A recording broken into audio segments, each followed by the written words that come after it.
Right, another kill team to look at, and this time it's the Fellgor Ravagers.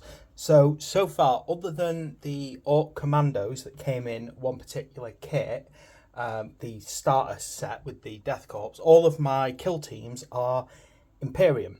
And that's because I have an Imperium army, an Astra Militarum force that I really love and I'm always growing. However, I also love Chaos Space Marines and I love the Chaos factions. And I kind of like the idea of having some chaos that aren't just all the same. So, Fellgor Ravagers. Now, my son has actually pretty much decided that these are his. And I got no problem with that. However, you know, he's not particularly inclined to build things, so I shall be doing my build videos. I'm actually, hopefully one day going to encourage him to do a build video instead of me, but you know, likes to play, doesn't like the other parts. So, as always, we get one of these lovely cards. We get the how to build, bases, and of course, our miniatures. So, first thing I'm going to look at is this. I love these little card wallets. I keep saying about Kill Team. I so hope that they don't ever get lazy and stop making these lovely cards, because I just think it's great to have encounters like this. So what we've got so far is we've got some like custom tokens, some basic standard fare tokens as well, but also some more customized to the actual Fellgor Ravagers. Like the fact that there's a corn symbol on this one, so that suggests to me that although they're they look like generic beastmen, but it does definitely feel like they're geared towards corn, just purely because of this.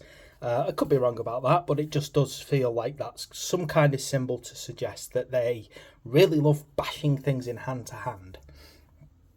Of course, that's kind of good because if you know what models currently exist, you'll know that Pestigors exist for Nurgle, Sangors exist for Sneech. I don't think we actually have any Slaneshi Gors at the moment. I'm going to assume they're called, I don't know, Kinkagors or something along those lines. Anyway, so we've got a lovely cardboard thing, you know, with our little tokens. Again, you know, the weight of the paper, even on the wallet, feels good, which I really like. It's got a lovely texture to it. So I really love that. I hope they don't ever replace that concept. How to build. Now, before I look at the models, let's look about our options.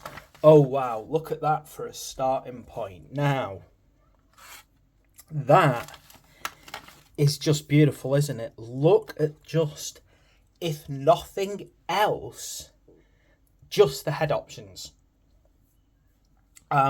I don't think so far in my review of kill teams I've seen that before. That kind of level of customization on the heads. Normally it's kind of just like particular heads go on particular bodies. So this I really love, this variation. It's great because it feels like you could potentially build a beastman army, basically, well, Fellgors to be precise, and have such variation built into them. I'm having a quick look at, you know, variations. So we've got Iron Horns, who I'm going to assume is just a standard, but look at this, you can also build that as a warrior. So we've got two variations really on our leader. Let's see what else we've got here. We've got Fellgor Warriors, Fellgor Vandal. Again, so every single one by the look of it can be built as a standard warrior, but then every single one of them seems, let's have a look, they've got, you know, different variations, which I really like. You've got your Shaman there, which again, I think that's really cool. And I have to admit, other than the other than the actual grenade, he could actually fit in an Age of Sigmar force, couldn't he, that guy? In fact, lots of these look like they could be an Age of Sigmar with just simple weapon swaps. Potentially even Warhammer Fantasy if you really wanted to. Yeah, so we've got some beautiful variations here. Every single one looks like it can become a warrior. But then we've also got all of the specialist troops, which I really am pleased about. So not only can we literally swap any heads that we feel like, so we've got great head variation. We've got all the individual types as well, all of the unique types of Fellgor, which I love. So what did we actually come to see? Well, let's have a look at the sprues. One thing that always strikes me about some of these kill teams is you get sometimes these tiny little sprues off on this side. Those little sprues tend to contain specialist loadouts, so basically the alternative builds, with these frequently being our core, so just basically building them of warriors. Now, why does that work so well in my mind? Why do I love the kill team model so much? You can build them as a kill team, but it is possible, if you really put your heart and soul into it, you could actually build a unique army just using all of these. How that then plays in Warhammer 40k, I'm not sure. But it would, I'm pretty certain that they've done this so that you can actually run them like that. So I think it might be possible in the future, and I believe that's why they put so many of the specialist options on a little sprue. The aim is to basically, if people like this, they basically repackage those two sprues for Warhammer 40k, take that away, and there you've got some core troops. I really love that. They've done that with the veteran guardsmen. I don't know how many other units they've done this with, but you see when you've got this much customization within a sprue, it's obvious that whoever's planned it out has said, let's make it for kill team, but let's keep that separate so that we can repackage it and put it in Warhammer 40k for, unique army loadouts. So let's have a look at what we actually have on here, and let's look at, how good the details are. So it looks quite obvious that this is the extra sprue, all of the sort of specialist. We've seen that with the guardsmen. We've seen that with, I think, the navis. The navis has like this, but the rattlings don't have it like that, if memory serves. So the rattlings weren't like that.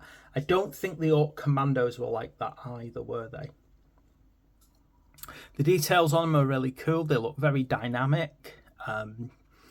They've got, as I said, I just kind of love the fact that if you look at this sprue, you could take huge numbers of those and you could just kit bash them into a Brayherd mob, into an Age of Sigmar mob, and they would work because they just look so crude. There's some things that would never work because they're slightly futuristic. But to be quite honest, we've seen futuristic things in Age of Sigmar, like the Arcanauts. So, a bit of work, and you could say, well, they just happen to be slightly more teched up than your average Age of Sigmar force. But so much in here is just so, it looks raw. And if you've ever read the Siege of Terror book, The Lost and the Damned, where they kind of release a bunch of mutants, and it basically describes beastmen. I don't think it actually says it openly with that. I don't think it blatantly says, it was a beast man, just more like it was a mutant. He had, it had horns and things like that. They are so, beautifully posed by the look of it. The musculature that they've gone for. The way that they've done the, You know, the legs look great as well. The models on these, personally looking at them, someone has gone to such care to make sure that you can literally see, you know, the six packs, basically the musculature. Now, I know a lot of people will say, well, yeah, but they do that with things like orcs. And it's like, well, actually, you don't. If you look at orcs, it's just great big slabs of round muscles, really. There's even an orc knob with a kind of heavy six-pack, but it looks like it's just kind of flat with the muscles kind of popped on. Whereas these look actually like they look natural. They look like they're naturally formed, which is odd in itself to talk about with like a mutant. But there we go. So we've got some definitely cool things going on with these. The detail looks great. The weapon options look crude. You can see the auto pistols. They're basically, you know, the auto pistols are almost like just there for the sake of it. Really, it's all about getting in and hitting people hard with tools in some cases, what looks like kind of, you know, hammers that you would use on a work site. So it's actually very nice, that. And as I said, you could literally just use these sprues here. You've got all these beautiful horn options, head options. So as far as an actual kill team goes, you know, it's really great for someone who actually had second edition Chaos Space Marines book, well, the Chaos book, and the Eye of Terror supplement at one point, and it would talk about having beastmen and, you know, things in your army, but you had to kind of convert them if you wanted to. So having like something like this is just amazing for me. I have a small Chaos Space Marine force that I'm building up, a Word Bearer Successor chapter.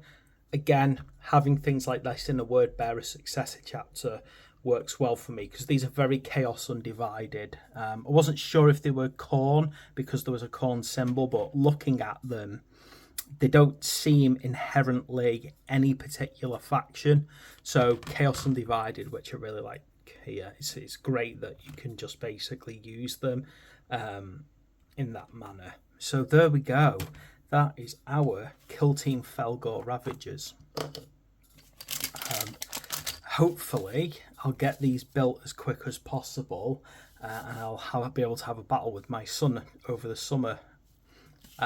Thanks for watching. Please like and subscribe, and I'll catch you in the next video.